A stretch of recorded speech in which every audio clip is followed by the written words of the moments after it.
¿Se Ahí ve ya todo está. perfecto? Adelante. ¿Se me escucha? Sí, perfecto. Así que, Listo, a- vamos allá. Bueno, muchas gracias por estar aquí a todos. Gracias, Franklin, por la introducción. Bastante flores me echaste ahí. Eh, la verdad es que un placer y bueno, antes para comenzar, quisiera que en el chat respondieran a esta pregunta. Y es, ¿qué es lo primero que se les viene a la mente cuando escuchan la palabra inteligencia artificial? Me gustaría que primero hicieran eso en el chat, escribieran ahí y entonces voy a proceder a comenzar. Entonces, ya van respondiendo, así que vamos a empezar. El título de esta charla es Inteligencia Artificial al alcance de todos, la charla que estás esperando. ¿Y por qué escogí este título? Porque mi objetivo con esta charla es que todas las personas, independientemente de lo que sepan o del área en el que se encuentren, puedan entender los fundamentos de este tema y puedan entender cómo funcionan las herramientas que hoy en día usamos e incluso muchos de los aparatos que tenemos en nuestros hogares. Así que sin más preámbulo, vamos a empezar. ¿Quién soy yo? Como ya lo dijo Franklin, embajador de comunidad Doyo, líder de la subcomunidad de Doyo ML y también estudiante egresado de Ingeniería en Sistemas de Computación con mi tesis en proceso. Así que ahora vamos a ver qué vamos a hablar hoy. Hoy vamos a hablar sobre qué es la inteligencia artificial. Vamos a ver una pequeña definición, la breve historia y los tipos de inteligencia artificial. Vamos a ver las aplicaciones actuales, el aprendizaje automático, cuáles son esas limitaciones que tienen la inteligencia artificial hoy en día y el futuro. Vamos a ver predicciones, riesgos, beneficios y recomendaciones para un desarrollo ético de esta tecnología. Así que vamos a empezar con la definición que me voy a apoyar en John McCarthy, que el de ayer se estaba comentando quién era el padre de la inteligencia artificial.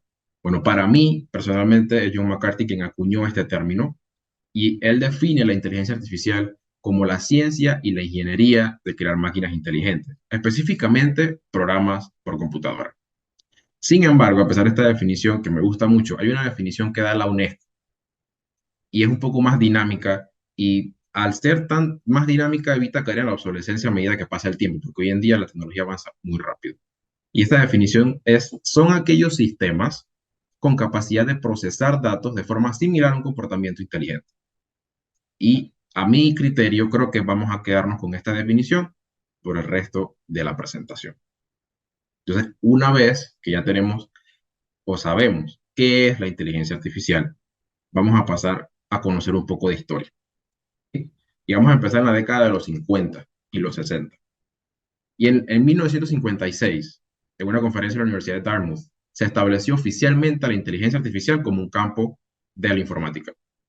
Encontramos a figuras como John McCarthy, Marvin Minsky, Claude Shannon, Herbert Simon y Alan Newell. Y ellos se reunieron para definir las futuras direcciones de este nuevo campo. Y ellos acordaron que cualquier aspecto que se definiera para construir una máquina, pues precisamente estaba ligado con el aprendizaje o este aspecto de la inteligencia. ¿Y esto qué condujo? Pues a la creación de modelos abstractos basados en razonamiento computacional y matemático. Una vez que se inició con esto, en la década de los finales de los 60, mediados y los 70, empezó un desarrollo y empezó a experimentar y se enfrentó a muchos desafíos, porque a pesar de que hubo progresos iniciales, estos proyectos tardaban demasiado. Y lo que hizo que la prensa y muchos de los financiadores de estos proyectos comenzaran a cuestionar la viabilidad de la inteligencia artificial. Por ejemplo, como ven en la imagen, hubo varios proyectos. Uno de ellos fue LISA, que era un programa del MIT que simulaba a una psicóloga virtual, pero sus respuestas eran muy inconsistentes. También, por poner otros ejemplos, en ese momento se desarrolló también o se ideó el GPS, y no es el sistema de localización, es el General Problem Solver, que esto buscaba resolver problemas lógicos de manera generalista. También John McCarthy desarrolló Lisp, un lenguaje de programación basado en listas para resolver problemas. Y Marvin Minsky desarrolló esta teoría de los micromundos que limitaba el alcance de la inteligencia artificial a entornos controlados. Y un tema bien interesante fue el perceptrón, una red de neuronas artificiales creada por Rosenblatt. Y esto fue un avance muy importante, pero tuvo dificultades porque a medida que se volvía más complejo, pues era más difícil poder ejecutarlo y lo que eso afectó su popularidad. Ahora, adelantándonos más, pasamos a principios de la década de los 80 y los 90. ¿Y qué pasa aquí? La inteligencia artificial experimenta una desaceleración. ¿Y esto a qué lo llevó? A que mucha gente abandonara los proyectos, se parara mucho la inversión y tuvieron que buscar un enfoque más realista y más maduro. Se abandonaron todos estos modelos abstractos que vimos en los 60, los 70 y se centraron en aplicaciones concretas. Y aquí es donde se destacan los sistemas expertos, que estos sistemas lo que hacen es que se especifican en una área y brindan respuestas basadas en conocimiento ya predefinido. Y a pesar de esto, igual había mucho escepticismo debido a las promesas que se hicieron en los años 60, 70, y en 1984 se creó una burbuja y se acuñó un término que es AI Winter o el invierno de la inteligencia artificial, que lo que quiere decir o describe es que en esta época hubo una escasez de avances. Sin embargo, en el año 1996, como vemos en la imagen, IBM cambió toda esta percepción pesimista al desafiar al campeón mundial de ajedrez Garry Kasparov con su supercomputadora Deep Blue. Y el impacto global que la victoria de la máquina tuvo contra el hombre renovó el interés en la inteligencia artificial, aunque la máquina haya tomado mucho tiempo para tomar estas decisiones. Y esto fue poco a poco levantando de nuevo a la inteligencia artificial.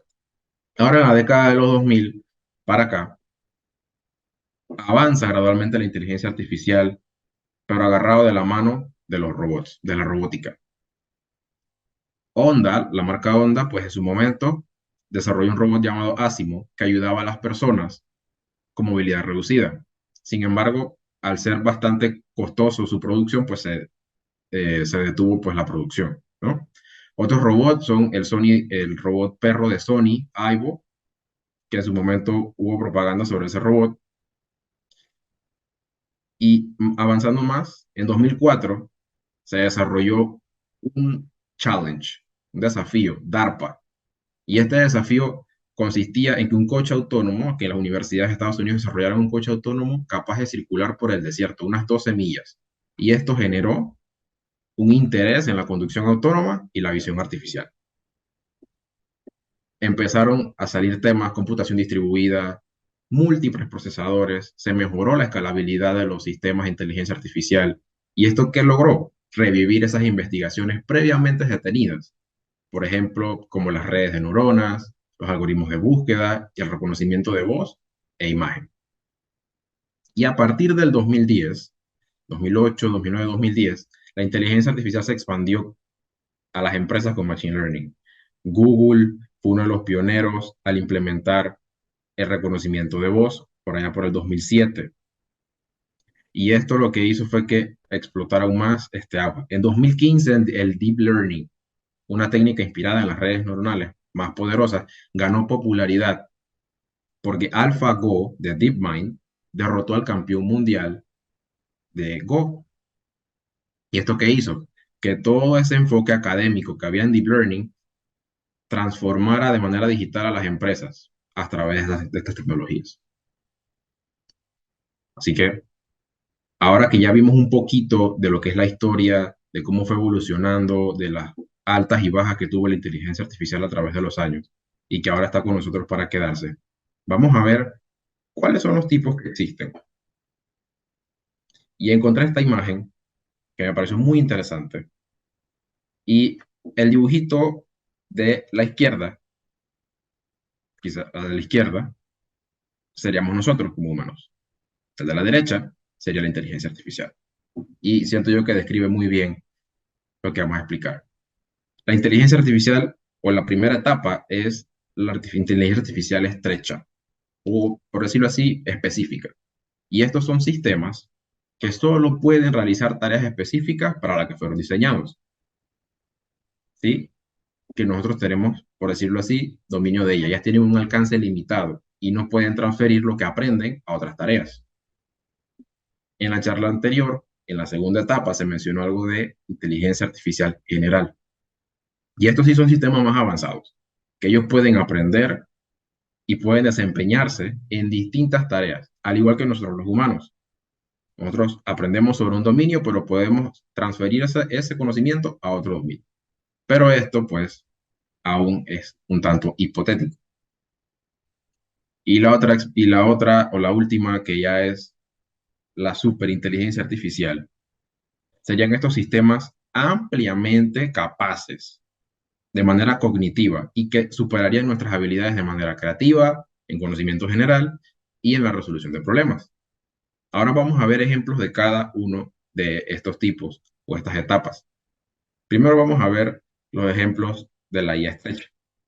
Tenemos la búsqueda de Google, esos asistentes virtuales que utilizamos en nuestros hogares, Alexa, Siri, Google Assistant, los filtrados de spam o las herramientas de monitoreo. Ese reconocimiento facial que tenemos en nuestro celular, pues utiliza inteligencia artificial estrecha. Los sistemas de recomendación, Netflix, cuando nos dice que esta es una película que quizás nos guste. Así que estos son ejemplos que de día a día podemos ver que son de inteligencia artificial estrecha. Ahora vamos a ver ejemplos y vamos adentrándonos en temas de la ficción sobre la inteligencia artificial general. Por ejemplo, aquí hay dos películas que lo demuestran. Una es Ex Machina, y muestran a Ava. Ella es una robot humanoide que logra manipular, mentir y hacer todo este tipo de cosas. Y ella fue entrenada con un propósito. Sin embargo, empezó a desarrollarse poco a poco. Y Samantha, que pues era una aplicación que era como una novia virtual y al igual pudo desarrollar sentimientos, enamorarse y ese tipo de cosas. Prácticamente como un ser humano. Ahora bien, ¿qué de la superinteligencia? Mencionamos que son sistemas con muchas capacidades, más que nosotros los humanos, pero también son capaces se podrían automejorar de forma autónoma y progresiva. Y solo existen en la ficción. ¿Y qué ejemplos tenemos de eso? Ultron o las máquinas de Matrix. Ultron quería prácticamente acabar con la humanidad y las máquinas controlaron a la humanidad. Por lo tanto, estos avances en la tecnología representan grandes promesas, sí, porque van a poder ayudarnos muchísimo, pero al mismo tiempo representan riesgos potenciales. Así que saliendo un poco de la ficción, vamos a ver cómo podemos aplicar la inteligencia artificial o cuáles son esas aplicaciones que hay hoy día. Para empezar, vamos a hablar de la banca. Por ejemplo, en 2018, Bank of America lanzó un chatbot llamado Erika y este chatbot pues había atendido a más de 10 millones de personas y a mediados del 2019 podía entender unas 500.000 variaciones de preguntas, lo que demuestra una capacidad altísima de poder interactuar y responder a una amplia gama de consultas de los usuarios. Por ejemplo, en el transporte. ¿Cómo podemos aplicarla ahí en el transporte? ¿Cómo se ha aplicado? Bueno, en el 2019 una empresa alemana de soluciones tecnológicas para el transporte público, en conjunto con el Servicio de Transporte de San Francisco, desarrollaron un sistema de inteligencia artificial para mejorar la precisión de las predicciones de horarios de los autobuses, tomando en cuenta la cantidad de datos y las actualizaciones automáticas para reflejar cambios en las condiciones de tráfico o en la ruta de los autobuses. ¿Y esto qué lograba? Pues planificar de manera más precisa y una mejor experiencia para los usuarios. Por ejemplo, también en la salud, en el 2018, en Corea, la Universidad Nacional de Seúl desarrolló un algoritmo de inteligencia artificial llamado detección automática basada en aprendizaje profundo. ¿Y qué hacía esto? Bueno, esto analizaba radiografías de tórax y detectaba crecimiento celular anormal. Y bueno, ¿cómo impacta esto? Cuando se probó a este sistema versus los doctores, se descubrió que superó a 17 de 18 médicos en la identificación de estas anomalías, demostrando su capacidad superior en tareas de clasificación de imágenes. Y siempre es importante ahora en la educación, ¿cómo nos puede ayudar la inteligencia artificial en la educación? Bueno, Nuance Es un software de reconocimiento de voz que puede utilizar los estudiantes y los profesores, porque es capaz de transcribir 160 palabras por minuto. Y este software es especialmente útil para estudiantes con dificultades de escritura o necesidades de accesibilidad. Ahora, hemos hablado de ejemplos y de aplicaciones en nuestra vida actual donde lo podemos encontrar, pero ¿qué es lo que hace o cuál es la metodología que se utiliza para poder desarrollar todas estas tecnologías? Bueno, es el Machine Learning. ¿Qué es y cómo funciona el Machine Learning? Primero vamos a ver qué es. Y el Machine Learning consiste en que las computadoras aprendan de los datos en lugar de seguir reglas programadas. De esta manera, imitan la capacidad humana de aprender en base a la experiencia. Ahora, vamos a unas características. Y es que funciona como nosotros aprendemos, pero en máquinas, a partir de los datos. Aprende a partir de los datos, grandes conjuntos de datos. Eso es importante. También realiza una búsqueda de patrones ocultos. Y su aplicación práctica, pues es bastante conocida por la clasificación y la predicción. Pero vamos a ver cómo funciona de manera práctica. Imaginemos que queremos clasificar o enseñar a una computadora a reconocer dos frutas. Y en lugar de programarle todas las reglas sobre cómo identificar a una manzana de una banana, con el Machine Learning le vamos a dar muchos ejemplos de fotos etiquetadas. Esto es una manzana, esto es una banana. Entonces la computadora, ella empieza a encontrar patrones y características que diferencian a una fruta de la otra. Por ejemplo, oye, las manzanas suelen ser redondas y de colores rojo o verde, y las bananas, pues son alargadas, curvas y de color amarillo. De esta manera la computadora va aprendiendo, ¿sí?, sobre las frutas, analizando una gran cantidad de ejemplos, no solo dos, muchos más ejemplos. Y con esto puede predecir, pues, eh, qué fruta es la que se puede ingresar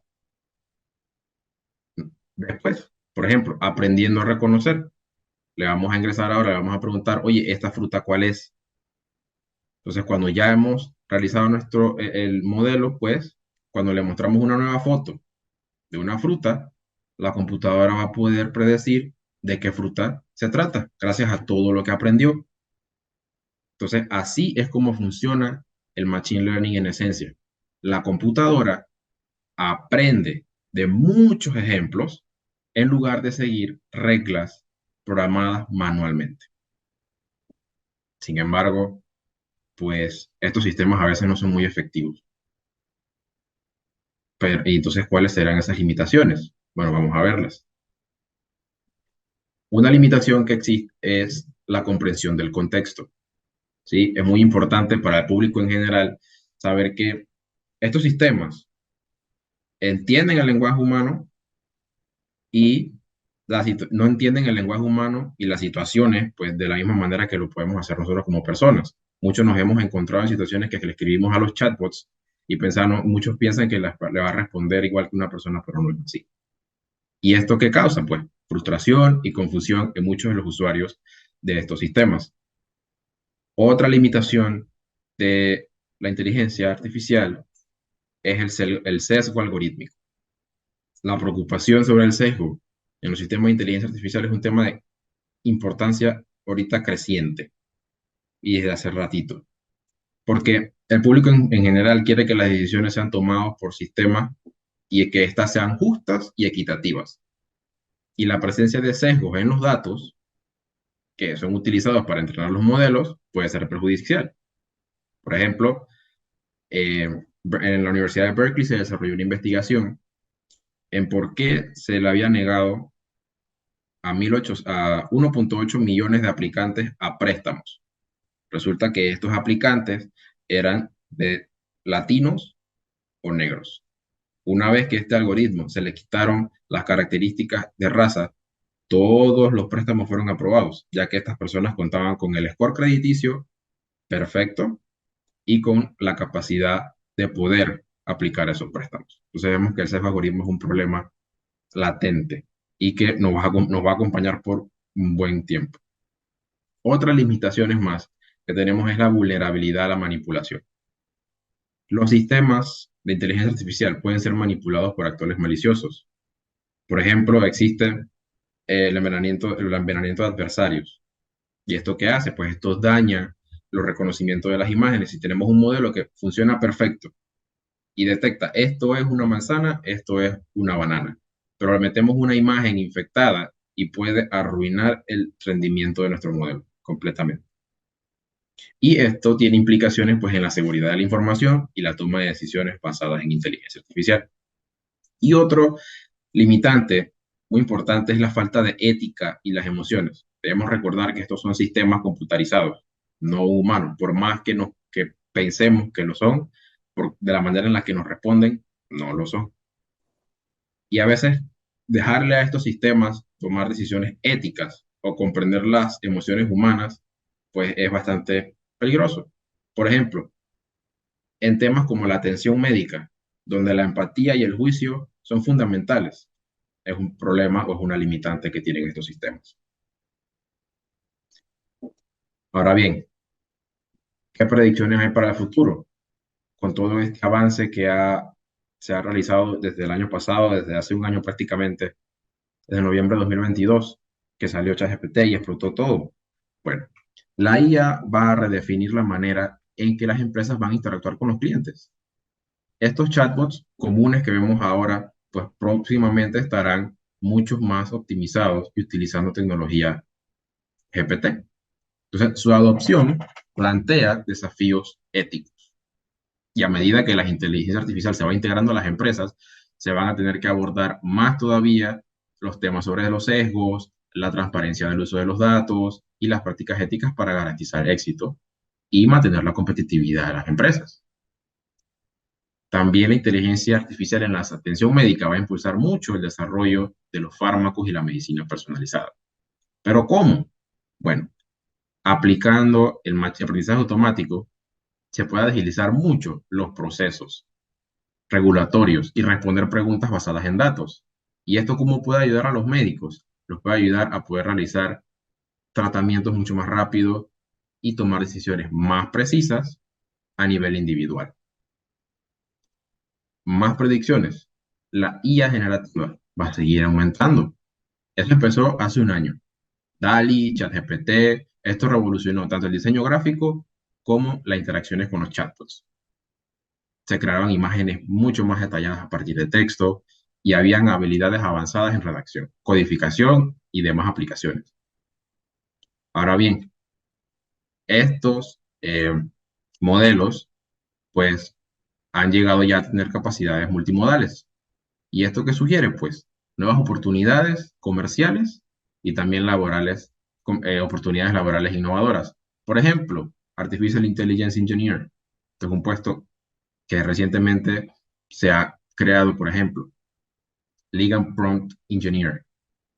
Vemos ya empresas que están contratando trabajos que están dentro de esta burbuja de la IA generativa. Pero bueno, todo no es color de rosa y siempre hay una que otra cosa eh, riesgosa. Así que vamos a ver esos riesgos de la IA, actuales y a futuro. Primero, la falta de transparencia. ¿Y por qué? Porque la IA puede ser muy difícil de explicar o entender. Y esto que puede llevar pues a una falta de transparencia en su uso y las decisiones que toma.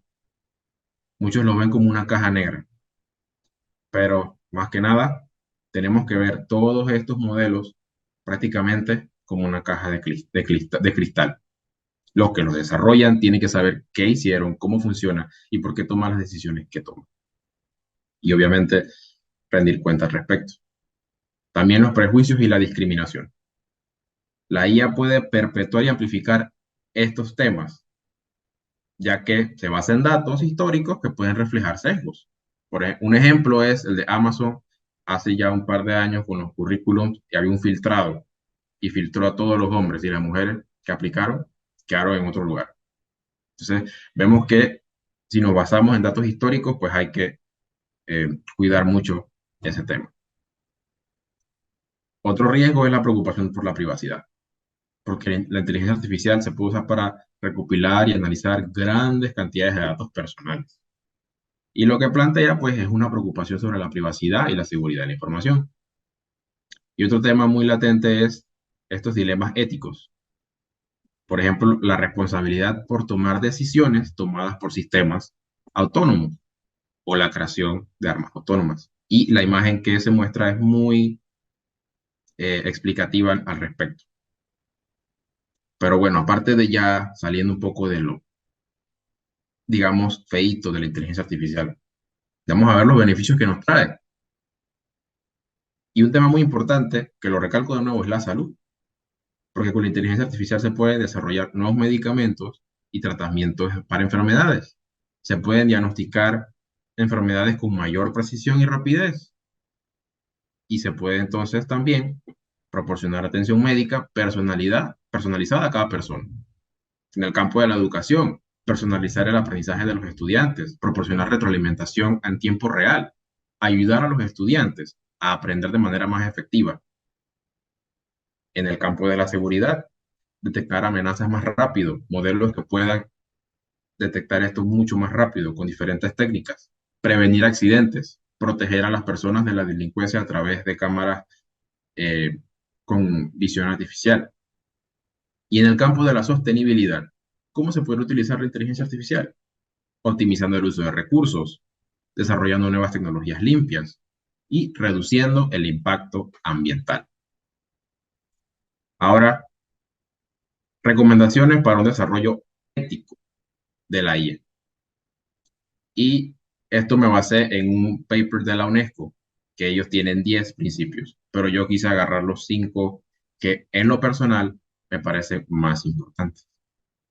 Y uno es la proporcionalidad y no hacer daño. Y es que el uso de estos sistemas no debe ir más allá de lo necesario para alcanzar un objetivo legítimo. Otro es la seguridad y la protección. Tanto los daños no deseados, los riesgos para la seguridad, como las vulnerabilidades a los ataques, los riesgos para la seguridad, deben ser evitados y abordados por los actores de la inteligencia artificial. La inclusión y la diversidad es muy importante, porque los actores que realizan estos modelos o desarrollan estas tecnologías deben promover la justicia social, la equidad y la no discriminación, al tiempo que adoptan un enfoque integrador para garantizar que los beneficios de la IA sean accesibles para todos. La responsabilidad y rendición de cuentas es muy importante.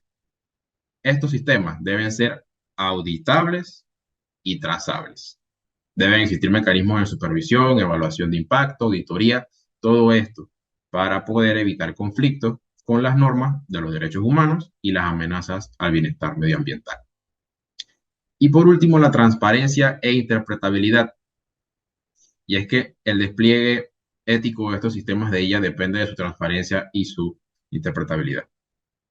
Y esto yo siento que tiene que tener o debe ser adecuado al contexto, ya que puede haber tensiones entre la transparencia y la interpretabilidad y otros principios como la privacidad, la seguridad y la protección.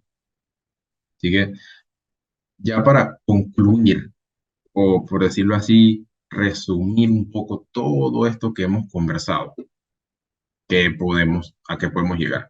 La inteligencia artificial tuvo altas y bajas. A medida que pasó el tiempo y la tecnología fue aumentando, se pudo adoptar tecnologías que ya existían en el pasado y se pudo implementar y se pudieron desarrollar modelos mucho más eficientes basados en lo que ya existía. Así que esto no es de ahorita. Mucho de lo que hacemos hoy día va a depender de cómo administremos y de cómo gobernemos la inteligencia artificial. Y un tema muy importante es siempre mantener la ética dentro de este tema. Y la verdad, sin más, me gustaría terminar con un tema bien importante. Y es que eh, todos debemos conocer un poco de la inteligencia artificial, no solo lo que escuché, sino leer un poco y sabiendo que ya hemos pasado por desafíos y ya en la era que estamos. La inteligencia promete grandes beneficios, la inteligencia artificial promete grandes beneficios, también conlleva riesgos y estar muy anuente de eso. En resumen, Nos encontramos en una era emocionante para esta tecnología. Debemos asegurarnos de que podamos aprovechar su potencial de manera segura, de manera ética y para el bien común de todos nosotros. Así que yo confío en que con una guía adecuada, la inteligencia artificial va a transformar nuestras vidas para mejor. Así que fue un placer poder conversar con ustedes este tema y espero que se lleven un poquito, aunque sea, de lo que le conversé con ustedes. Y bueno, esta fue una imagen que eh, encontré, me pareció muy interesante, generada con una de estas eh, IA generativas.